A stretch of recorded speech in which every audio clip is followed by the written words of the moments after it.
do not ask me. I'm asking you. Yes or no only.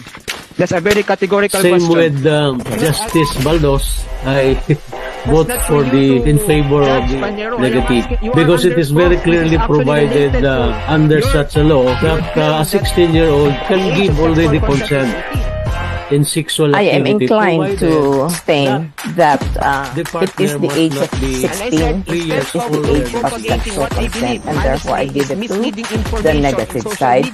Categorically stated there that the age of sexual consent is 16. The official statement of the Senate will bind me as a judge, no? There being no other sources to draw an answer from. No?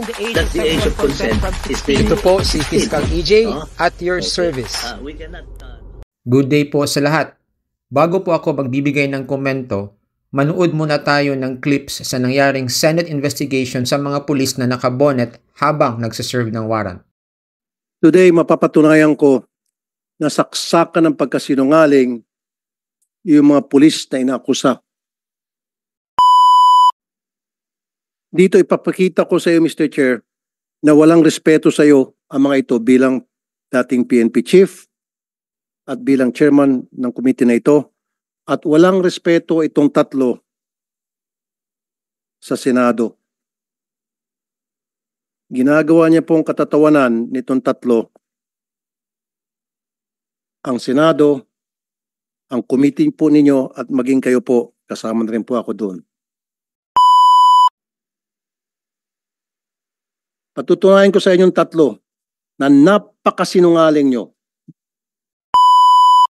At modus operandi na ng tatlong, gusto ko na mapamura, Mr. Chair. Meron pa ako mga testigo na modus operandi na nitong tatlo na pumasok ng bahay na may bahay ng walang dalang warrant base lamang sa sabi ng asset at mang-aresto ng kung sino-sinong taong gusto nila. And wearing bonnets, not wearing proper uniform. Ang masama kasi nito, kinukonsinti. In fact, when I interviewed the chief of police at that time, and I think the chief of police was already relieved, and what was the name of that chief of police? Is he here? And I interviewed the last time sa radio program ko, sabi mo, isa ka pa, Colonel. Sabi ko, Colonel, bakit nagbobonet ang mga bata mo pag nag-raid? Kasi mainit dito sa Bulacan. Pati ako nga nagbobonet. Don't lie to me. Papakontem kita. Magsumpa ka muna rito bago mo kasagutin. Put him under oath. Colonel, during the last, when I interviewed you sa radio program ko, tinanong kita, bakit nagbobonet yung tao ninyo? Pakisagot nga ulit kung consistent ka. Yes, sir. Ang tanong na bakit, sir, ay hindi ko matandaan yan, sir. Kung hindi, ang tanong mo sa akin, sir, ay tama ba na mag-bonnet yung mga pulis mo pagka mag-perform ng duty o manghuli? Parang ganun, sir, yung natatandaan ko. And then sinagot ko yan, sir, ng hindi, sir. And then, sir, may pahabol ako doon dahil may pinahabol pa kayo na pwede din naman provided... Stop right there. You said hindi. Pakiready yung video. Now, huli ka. You said hindi. Yes, sir. Pakiready yung video. Okay. And then, go ahead. Yes, sir. And then, sir, sabi ko, pwede din naman provided na pagdating mo sa area is magpakita ka ng mukha mo, itaas mo, yung bonnet mo kung may bonnet ka, at magpakilala ka as no, sir. Yes, that was later on. Pero ang una mong sinabi, mainit kasi sa Bulacan, kaya nagbobonet kayo, maging ikaw, nagbobonet ka nga. Yun yung straight answer mo. And then, dumugtong ako ng tanong, saka sumagot, masama kung nakataas, kung nakababa, dapat nakataas.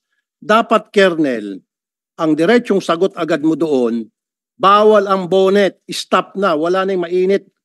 At ako nga nagbobonet. Ginagawang kengkoy ang PNP. Do not use the word mainit, kaya ka magbobonet. Ito naman yung verbal exchange between Senator Raffy and Secretary Herbosa ng Department of Health with respect to the issue about medical junket na isang posibleng rason kung bakit mas preferred na mga doktor ang branded over generic medicines. Doc, were you born yesterday? Hindi po, alam ko yan, nangyayari yung junket nung araw, pero sinasabi ko No, po Doc, ngayon nangyayari. You want me to prove? Oo, Doc, please don't laugh. This is a serious matter. So- Even while we speak, sir, even while we speak, may mga naka-schedule na po, punta sa US, sa Canada, sa Australia, kung saan-saan bansa. Doc, let me finish. Another observation that I had in the past, bakit po sa mga ospital ang mga gamot ay mamahal? Especially po when it comes to inpatient. So hindi po nabibigyan ng option ang pasyente kung ano ibibigay sa kanila, yun na lang po talaga ang tatanggapin nila. At bakit po branded? Dapat po pag sa mga public hospitals, habang maaari, dapat yung mga gamot na kinikerry po ay generic. Do you agree with me, Doc? Kasi most of the patients that goes to the public hospitals are poor. So why give them branded medicines? Agree po. Usually po, ang procurement of medicines in public hospitals is by public bidding, 9184. At kuminsan, ang nananalo po ay yung branded. But most of the time, alam ko, generic ang mas mura. Kaya nga po, Doc, so bakit nyo ipapayagan mag-bid pala itong mga branded kung sila'y mamahal?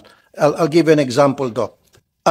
Tramadol, this is a pain medication if I'm not mistaken, right? Yung branded, 128 pesos and 50 cents. Yung generic, 9 pesos and 75 cents. You see the big difference, Secretary?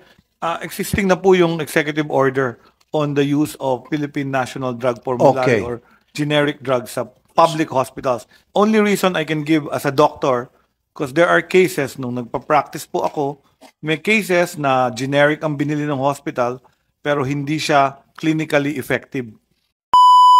You said may clinical studies na mas effective ang branded kaysa generic. Can I see those clinical studies? They're the same. As long as the bioequivalence and bioavailabilities are the same. So yun ang problema. Tama naman, generics and branded should be the same. However, may manufacturing, merong, yung iba nandadaya. Meron pong gano'n, nandadaya yung percentage, gagawin 90% lang. So yung efficacy, kitang-kita ng doktor, hindi ko nawawala yung pain ko. Secretary, kung ganun pala, meron kayong mga findings, clinical studies, na halimbawa yung isang particular gamot, hindi siya effective kumpara sa isang branded, dapat meron kayong mga listahan na yan and the public should be informed and through the FDA. Di ba? Yan po yung sagot hindi yung kayo lang po nakakaalam noon. Mr. Chair, yan po yung sagot sa tanong nyo kung bakit may mga branded sa public hospitals. Kasi ibig sabihin nun, baka previously, the previous year, yung supplier hindi maganda. Yung, hindi lang po sa mga iniinom na gamot, sometimes sa anesthetics, may nakikitang ganito. Tinurok, hindi nagka-anesthesia. So, the next year, hindi nabibili nun. So, for safety, kung minsan bumibili po yung public hospital noong branded. So, yan po ang... I'm not saying you're lying, pero I'm saying na half-truth yung mga sinasabi ninyo. I'll tell you why. Bakit piniprefer yung branded sa mga ospital, sa mga pharmacy, bakit inireseta. Kasi nga po, may tinatawag na junket. Alam niyo po yon. Yung mga doktor, gino-good time ng mga pharmaceutical companies sa mga seminar, sa abroad, schooling, free airfare, business class, hotel accommodation, food, entertainment, etc., etc. And we're talking about the millions of pesos or even dollars. Now, syempre, ito mga pharmaceutical companies, hindi ito manlilibre, manggugood time ng mga doktor nang walang kapalit. What's in it for us? You scratch my back, I'll scratch yours. Ganun po yun. Kaya itong mga doktor, magreseta sila ng mga branded kasi yun ang nag-good time sa kanila. Yung generic na hindi nag-good time sa kanila, hindi na reseta. You follow me, Doc, sir? Meron po tayong tinatawag, Mr. Chair, na Mexico Protocol, and the Philippines follows this professionally. All professional organizations are supposed to not accept yung ganitong gifts from the pharmaceutical industry based on the Mexico Protocol. At tayo po ay signatory and all professionals are expected to do so. Kung meron pong makitaan na ganitong halaman, kinakasuhan po yung pharmaceutical company at pinapenalize sila. This practice violates the code of ethics of the medical profession for doctors because, number one, it affects their autonomy in giving the best and most affordable health care to patients. Number two, in a way, exploits patients for the doctor's personal gain. Number three, does not improve access to equitable health care. Now, Doc, you're saying na wala na itong kaya junket? pwede pong kasuhan. Even will speak, may mga naka-schedule na po, punta sa US, sa Canada, sa Australia, kung saan-saan bansa. And I can prove this from doctors. May mga doktor po ako nagsusumbong sa akin. Siyempre, yung mga pharmaceutical companies, kailangan nilang kumita din, bumawi. Tataasan nila yung presyo ng mga gamot nila. And that's the reason bakit itong mga doktor, hindi naman po lahat, na mag-issue silang reseta, magreseta silang gamot sa kanilang mga pasyente without putting the generic equivalent. It is your job dyan sa DOH para to find out bakit nangyayari pa rin ito. At kung nangyayari ito, then sampa kayo ng kaso. Meron ba na sampa ng kaso? Wala. Pwede bang mabigyan mo ng listahan or pwede maimbestigahan? I don't know, diskarte nyo po ito. Yung sinasabi nyo, very interested po ako doon. Yung may mga generic na gamot, sabi nyo, hindi po effective compared doon sa gamot na branded. So the public should be informed. We should know para iwasan na po ng publiko yun. Bili ng bili yung mga mahirap na kababayan ng sabi nyo nga po hindi pala effective, nasasayang lang yung pera. So yung mga ganong klaseng mga manufacture ng mga generic, dapat maimbestigahan o dapat makasuhan kung sino-shortchange nila yung pagmamanufacture ng mga gamot na ang mga bumibili mahirap. Has something been done? You should expose that. You have to tell us that. Yes, Mr. Chair, we'll do that with the FDA. But kung hindi ko pa sinabi, hindi nyo gagawin. Meron po bang nagawa? And then I would like to show me proof na meron na kayong nagawa. Ito naman yung Senate hearing kung saan na-expose ni Senator Raffy yung disparity ng sweldo between ordinary PAGCOR employees na below minimum wage ang natatanggap at mga members of the board ng PAGCOR na tumatanggap ng hindi liliit sa 1 million pesos. Ang basic salary ko po is 10,598.98. So, ibig sabihin sinungaling to? Yes po. Yes po. Sinungaling ka pala, Yes Attorney po. Salvosa. 15,500 po. 15,500, 37 years. 37 years. Yung kanyang basic pay. Ang sabi po sa akin ng taga-GCJ, dinidribble daw po ng PAGCOR para hindi matuloy. Magkano sweldo ng board? Isang member, magbigay ka ng example. Variable po yung amount. Magkano yung average? I think yung last ko pong recall, baka a little above 1 million lang po. Oh, tangina. Ay, bullshit. Ay, sorry. Pinabili ng suka dyan sa sari-sari store at nakita ng padrino, halika rito, pasok ka sa PAGCOR. Pinasok, and niya tatanggap ng 208,000 samantalang ito, sila 27 years, 12 years below minimum wage. Hindi ba kabalasto ganyan? At kayo dyan sa board ang nagde-decide pala. Now, maraming bumabatikos kay Senator Raffy sa estilo niya sa pagtatanong during Senate inquiries or investigations in aid of legislation. Grandstanding nga raw ayon sa kanyang mga detractors. At dahil nang iinsulto daw si Senator Raffy sa mga resource persons, kahiya-hiya at hindi raw siya karapat-dapat maging senador.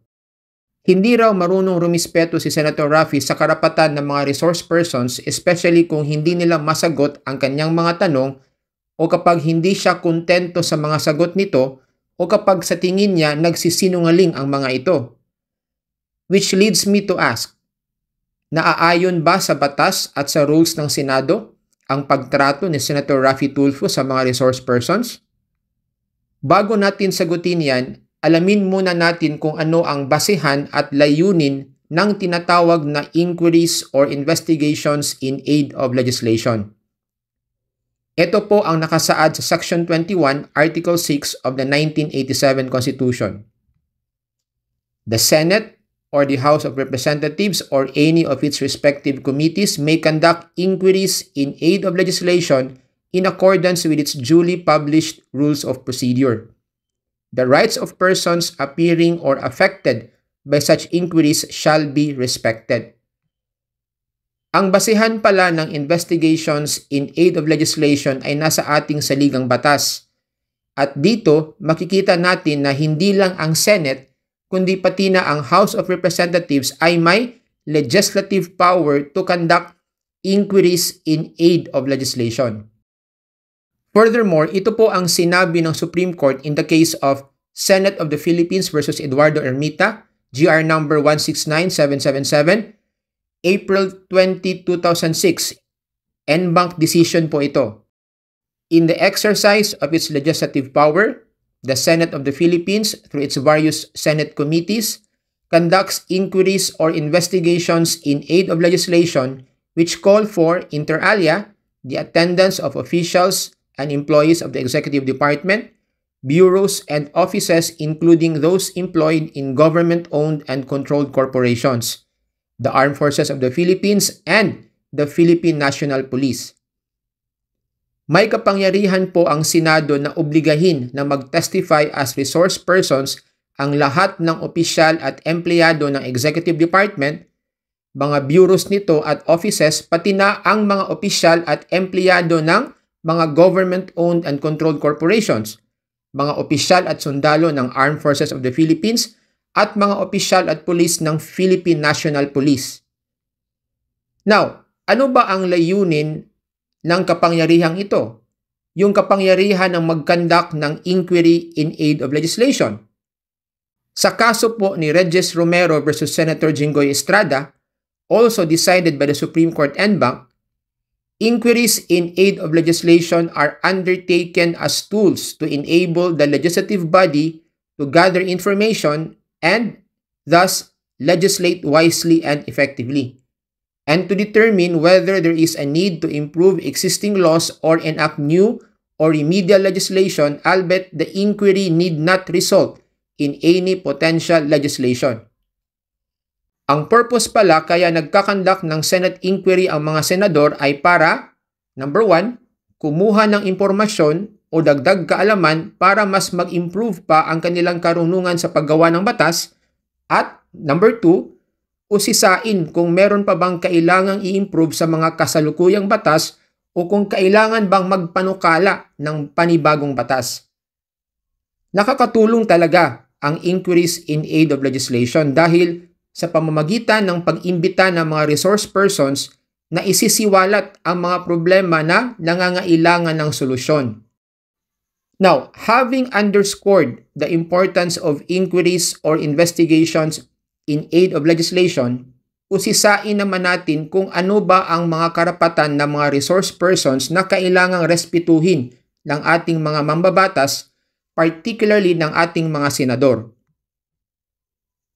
Based on the Senate Rules of Procedure governing inquiries in aid of legislation, ito po ang mga karapatan ng mga resource persons na dapat respetuhin during the conduct of the inquiry. Number 1 is the right to counsel, and number 2 is the right or privilege against self-incrimination. To repeat, merong dalawang karapatan ang mga resource persons na dapat respetuhin ng ating mga senador. Ito ay ang karapatan sa abogado at karapatan na tumanggi sa pagsagot sa incriminating question. Now, let us discuss first this right to counsel. Ano ba ang sakop ng right to counsel during inquiries in aid of legislation? Ang mga resource persons po na iniimbitahan sa Senado ay may karapatan na pumili ng abogado na kanilang gusto na mag-a-assist sa kanila habang sila ay tumitistigo sa hearing ng Senado. Pero ang karapatang ito ay limitado lamang sa pagbibigay ng advice sa resource person hinggil sa mga karapatan niya. Hindi po pwedeng tumistigo mismo ang abogado on behalf of the resource person o di kaya makipagtalo ito sa mga senador. Ito namang karapatan na tumanggi sa pagsagot ng incriminating question, ano ba ang ibig sabihin nito? An incriminating question is one that has the tendency to implicate the person being asked that he is involved in the commission of a crime. Under Article 3, Section 17 of the 1987 Constitution, this right against self-incrimination is also known as the right of a person not to be compelled to testify against himself. Meaning to say, hindi po pwedeng pilitin ang isang tao na tumistigo laban sa kanyang sarili. For example, kunyari lang po ito ha, let us say merong hawak na CCTV footage si Senator Risa showing Kibuloy bringing a young woman inside a motel on the night wherein she claimed that she was raped by the pastor. Now, during the Senate inquiry na dinaluhan ni Kibuloy, tinanong ngayon ni Senator Risa si Kibuloy kung maaari ba niyang kumpirmahin na siya ang lalaking nakita sa nasabing CCTV footage. This is clearly an incriminating question, the answer to which will clearly implicate the pastor for the crime of rape. Since this is an incriminatory question, maaari pong tanggihan ito ni Kibuloy as this will violate his right against self-incrimination. Base sa mga videos na ipinakita natin kanina at base na rin sa kabuuan ng mga Senate hearings na dinaluhan ni Senator Raffy, nilabag ba ni Senator Raffy ang right to counsel at right against self-incrimination ng mga resource persons? Technically, nakalagay sa mismong rules ng Senado na, to quote, "The committee, by a majority vote of the members present, there being a quorum, shall determine whether the right has been properly invoked. If the committee decides otherwise, it shall resume its investigation and the question or questions previously refused to be answered shall be repeated to the witness. If the latter continues to refuse to answer the question, the committee may punish him for contempt for contumacious conduct."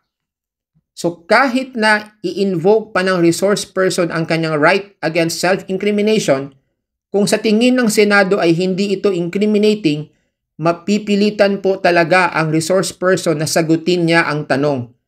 At kung tatanggi pa rin siya, pwede siyang i-cite for contempt. You might ask, Fiscal, bakit po ang mga senador, particularly si Senator Raffy, bakit parang hinuhusgahan na niya ang mga resource persons? Hindi ho ba violation yan sa kanilang right or privilege against self-incrimination?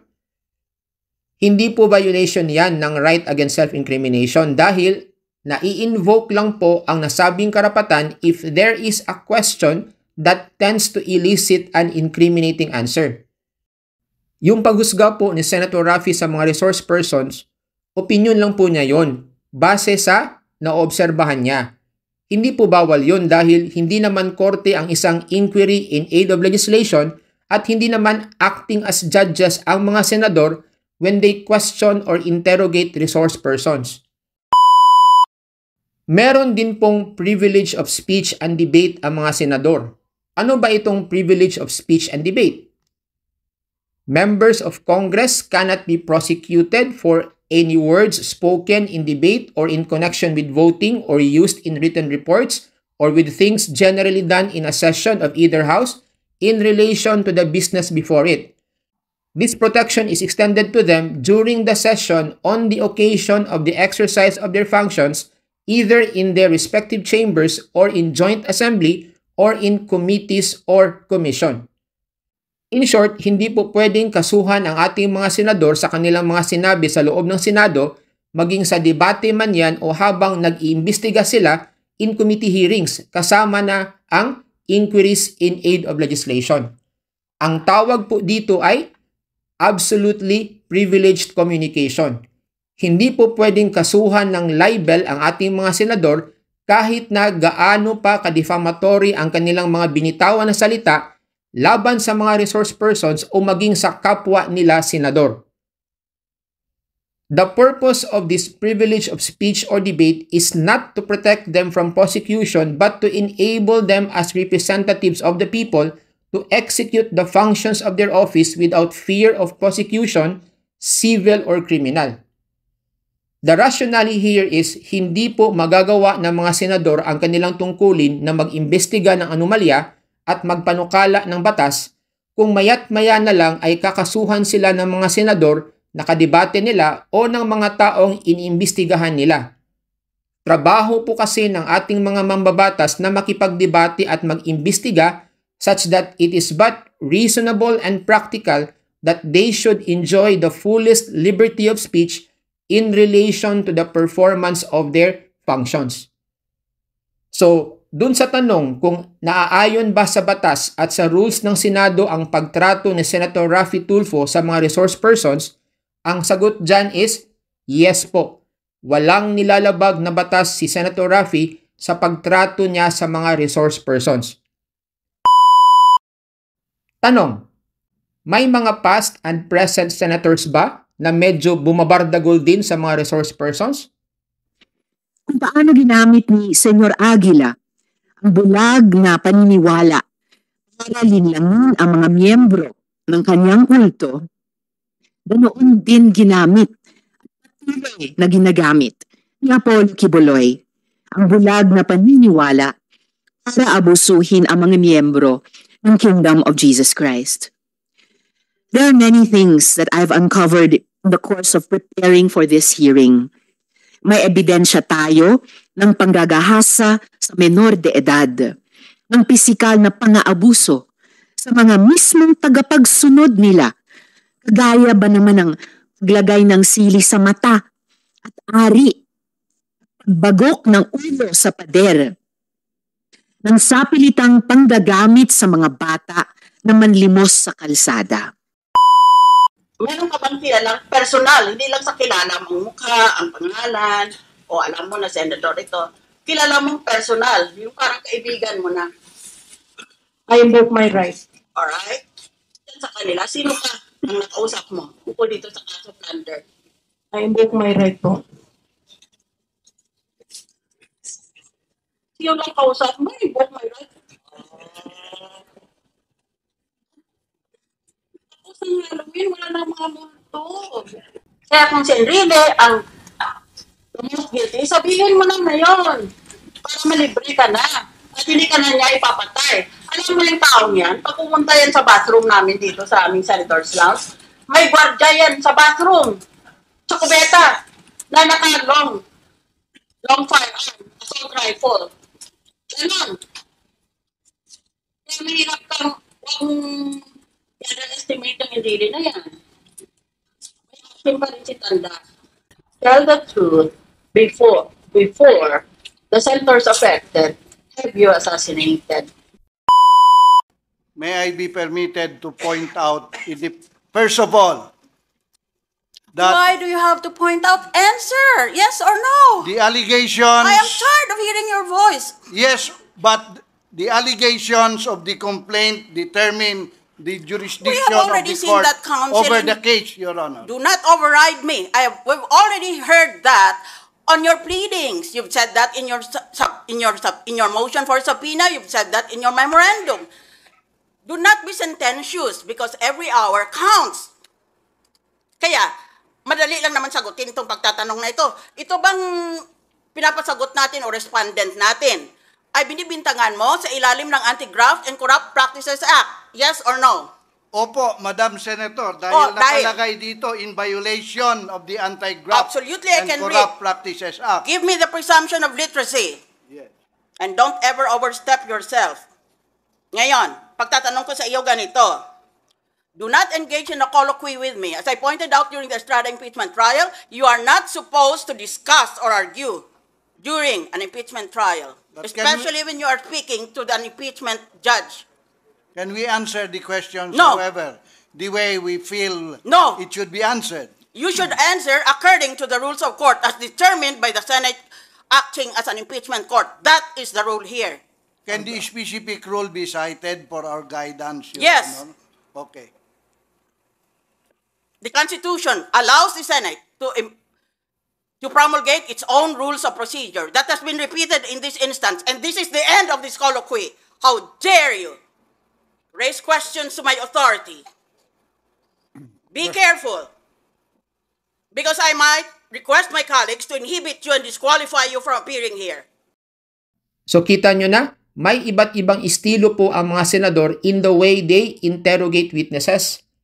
As shown in the video, si Senator Risa maanghang at accusatory, pero hindi lang siguro nahalata dahil malumanay siyang magsalita.